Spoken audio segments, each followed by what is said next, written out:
হতে পারে বাইতুল মোকাররমের ইমাম, তাতে কি যায় আসে? সে কি রাসূল নাকি? সে কি সাহাবী? যদি জানতেন তারেক রহমান যে এই মাসালা সূরা ফাতিহা না পড়লে সালাত হয় না, এটা রুকুন, মনে হয় এই ইমামকে ভাড়া করতেন না। ওসমান হাদিরও জানাজা পড়লো তার ভাই। আমি কিছু বলেছি?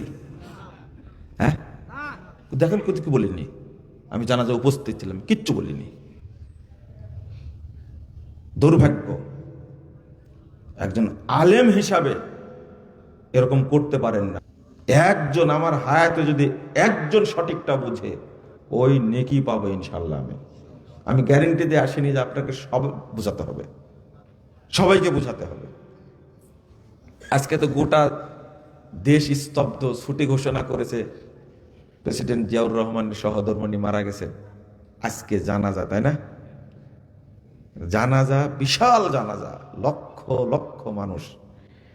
কিন্তু জাতীয় মসজিদের মহামান্য ইমাম জানাজা পড়ালেন, কিন্তু বললেন যে সানা পড়বেন, এরপরে তাকবীরে কি পড়বেন? দুরুদ, তারপরে তো দোয়া, তারপরে তাকবীরে কি? সালাম। সূরা ফাতিহা নাই, তাই না? আপনি বুঝে গেছেন। জাতীয় মসজিদের ইমাম থামেন, উনি এইগুলো না বলেও সালাদটা পড়তে পারতেন, পারতেন না? বুঝেননি কথা? আগেও পড়েছে অনেক জানাজা, বলতে পারতেন। কিন্তু এই ঘোষণাটার মাধ্যমে উনি সূরা ফাতিহাকে ইগনোর করেছেন। দুই, উনি ছবি তোলার দিকে মনোযোগ আছে। আবার এটাও বলছেন এটা তো দোয়া। আর কিছু জাহেল আছে, জাহেল বলছে এটা সালাত কেমনে হলো, যার রুকু নাই সাজদা নাই, ও এই জন্যই তোমরা ওযু না করে জানাজা পড়ো। এতদিনে দলিল পেয়েছি আমি। যারা সালাত বলে না জানাজাকে, এরা কেউ মুতে পেশাব করে পায়খানা করে কিন্তু ওযু করে না, না করে জানাজা পড়ে। এটা কি জানেন আপনারা? এই দলিলটা আজকে পেয়েছি। যেহেতু রুকু নাই সেজদা নাই, অতএব এটা সালাত না, এটা কি? দোয়া। আর দোয়া করার জন্য ওযু শর্ত? হ্যাঁ, দোয়া করার জন্য ওযু শর্ত। এই জন্য ইমাম সহ কেউ ওযু করেননি।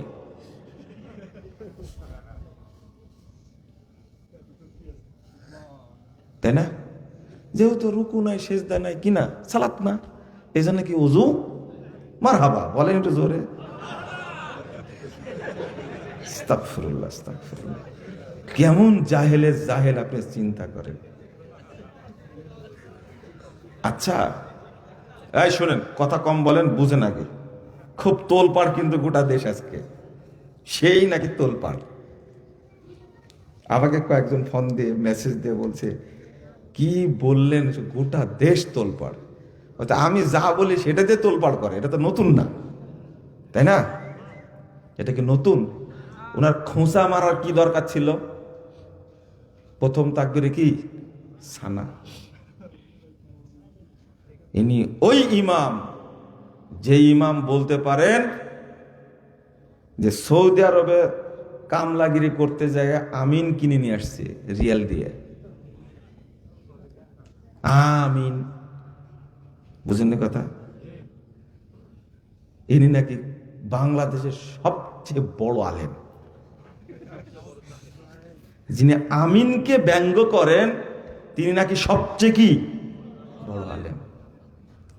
যে একটা শরীয়তের আমলকে ব্যঙ্গ করে ও হলো সবচেয়ে বড় জাহেল, বড় জাহেল আমি মনে করি। আপনি বলতে পারেন আমিন বলার হাদিসটা আমরা মানি না, জয়ীফ হাদিস, এটা বলতে ব্যঙ্গ করলেন কেন? আমিন আসতে বলে বাংলাদেশের বহু মানুষ, তাই না? আমরা কোনদিন ব্যঙ্গ করেছি? আজকে এটা নিয়ে তোলপাড় কেন? লক্ষ লক্ষ মানুষকে এটা না বললে হতো না? আপনি এমনি পড়াচ্ছেন, পড়ান। আবার জানাজাকে দোয়া বলছেন। আল্লাহর নবী মুহাম্মদ সাল্লাল্লাহু আলাইহি ওয়াসাল্লাম বলছেন, ইজা সাল্লাইতুমুল মাইয়িত, যখন তোমরা মাইয়েতের সালাত পড়বে। বলেন, যখন তোমরা মাইয়েতের জন্য দোয়া করবেন, দোয়ার জন্য কি পশ্চিম মুখ ঘোরা কি শর্ত? তাকবীর বলা কি শর্ত? জাহেল কি এমনি বললাম আমি? বলেন, দোয়ার জন্য কি সালাম শর্ত? তো সালাম ফিরালেন কেন?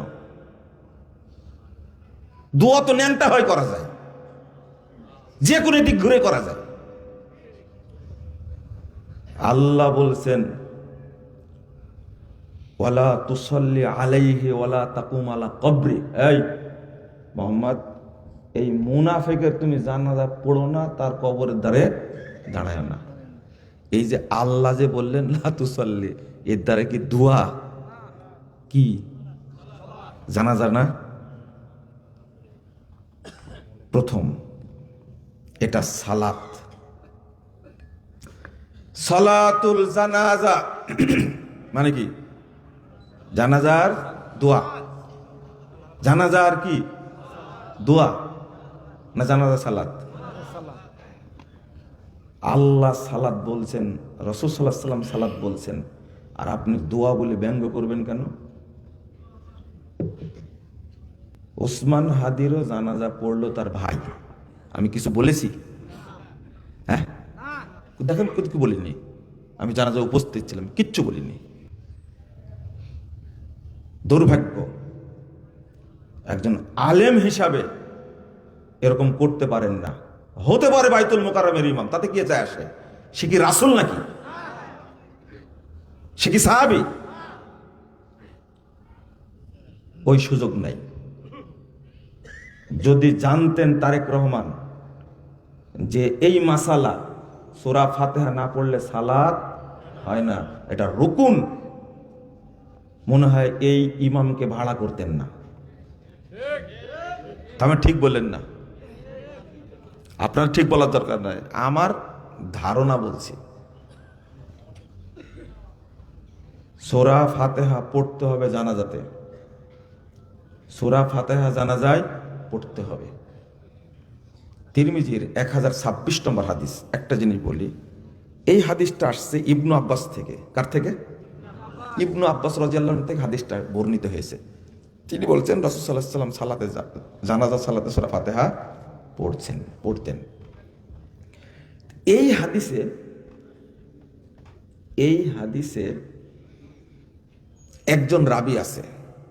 মজার ব্যাপার, কিন্তু একজন রাবী আছে, ইব্রাহিম বিন উসমান।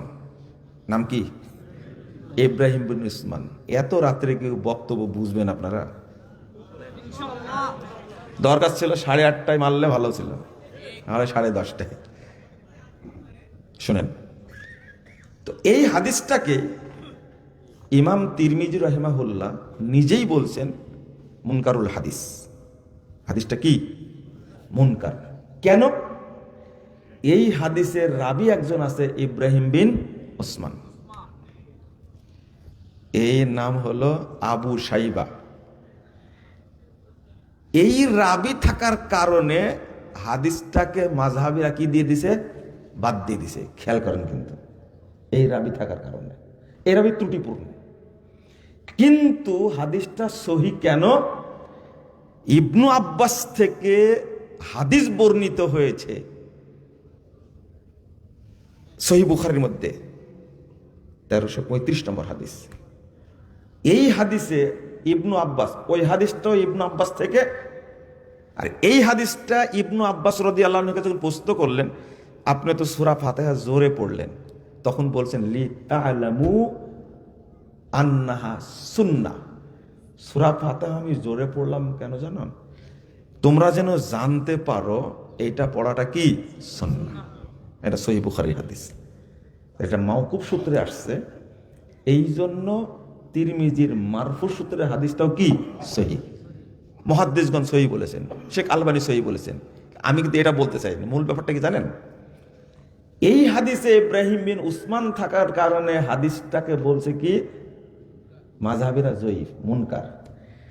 কিন্তু যে দলিল দিয়ে 20 রাকাত নামাজ পড়ে, ওই হাদিসের রাবিও কিন্তু ইব্রাহিম বিন উসমান। যাতে মাতাল তাহলে ঠিক। এই হাদিসে ইব্রাহিম বিন উসমান থাকার কারণে সূরা ফাতিহা পড়া যাবে না, কারণ হাদিস জয়ীফ। আর এই রাবি থাকার কারণে 20 রাকাতের তারাবি ফরজ, তাই না? হাদিস বুঝতে হলে আহলে হাদিস মাদ্রাসায় ভর্তি হওয়া লাগবে, নাহলে কুড়াই যেতে পারবেন না। গালি দেন কেন? আমি যে কথাটা বললাম, আপনার 18 মরবাব তুলে নিয়ে আসেন, দেখে এটা খণ্ডন করতে পারেন কিনা। 20 রাকাতের হাদিসটা জাল হওয়ার কারণ হলো ইব্রাহিম বিন উসমান। কথা কি বুঝতে পারছেন? জাল হওয়ার কারণে ইব্রাহিম বিন উসমান, ওইটা ওখানে যায় মানে কি ফরজ নামাজ পড়ে না, রমজান মাসে তারাবি কি ছাড়ে না, মানে জাল হাদিস তো ওইটা ছাড়বে না। শোনেন, এইভাবে কখনো জয়ী হওয়া যায় না। এখন মিডিয়ার যুগ। কিসের যুগ? নেটে সবকিছু, গুগলে সার্চ দিলে সব বেরিয়ে আসবে, তাই না? আরে যদি খালি বলা হয় যে মুজাফফর বিন মুহসিন সম্পর্কে গুগল তুমি কিছু বলো তো, কি নাম দিচ্ছ ওটার জন্য? চ্যাটজিপিটি। দেখবেন বলে যে এসে একটা কবিতা লিখে দাও, শুধু জানতে চাইবেন আমার 14 গোষ্ঠী আমি কোথায় কি করেছি সব বলে দিবে ও। এটা হলো আধুনিক যুগ, তাই না? অথচ তৈরি করেছে কে? মানুষ। আর আল্লাহ যেগুলো জমা রাখছে আমার সম্পর্কে, আপনার সম্পর্কে, ওইগুলোর কি হবে বলেন তো দেখি, কি হবে?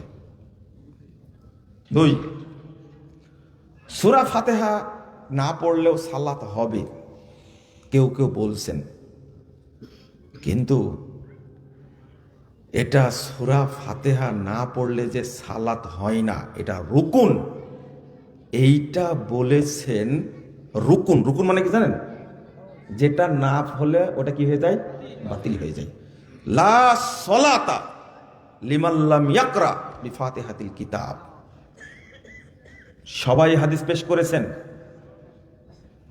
বর্তমান জামানার সবচেয়ে বড় ফকিহ, যাকে ইবনে তাইমিয়ার সাথে তুলনা করা হয়, মুহাম্মদ বিন সালেহ আল উসাইমিন রাহিমাহুল্লাহ, একজন ইমাম, তিনি বলছেন জানাজার সালাতে সূরা ফাতিহা পড়ার রুকুন, না পড়লে সালাত হবে তাহলে বাতিল। ইমাম ইবনে বাজ রাহিমাহুল্লাহ বলছেন এটা ওয়াজিব, পড়তেই হবে। একজন বড় আলেম সালেহ আল মুনাজ্জিদ, তিনি বলছেন এটা রুকুন, পড়তেই হবে। কথা কি বুঝতে পারলেন? আর মোটের উপরে একটা কথা যে যাই বলো, আল্লাহর নবী সাল্লাল্লাহু আলাইহি ওয়াসাল্লাম বলছেন মান সাল্লা সালাতান, কেউ যদি কোনো সালাত পড়ে আর সেখানে যদি সূরা ফাতিহা না পড়ে, ফাহুয়া খেদাজ। খেদাজ মানে কি জানেন? না, বাতিল না।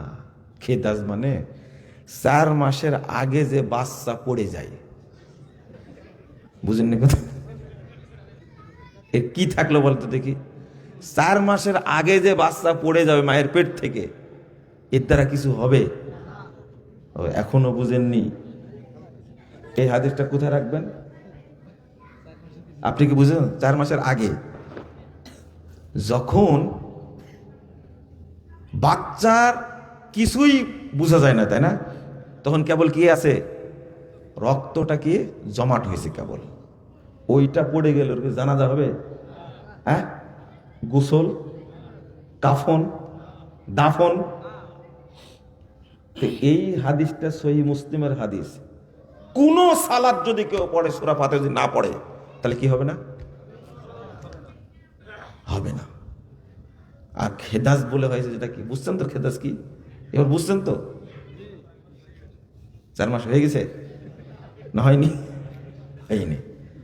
আর একটা শোনেন, যেটা পড়ার কথা কোরআন হাদিস দ্বারা প্রমাণ নাই, সেটাই পড়লো, তাই না? কি বলে? সানা।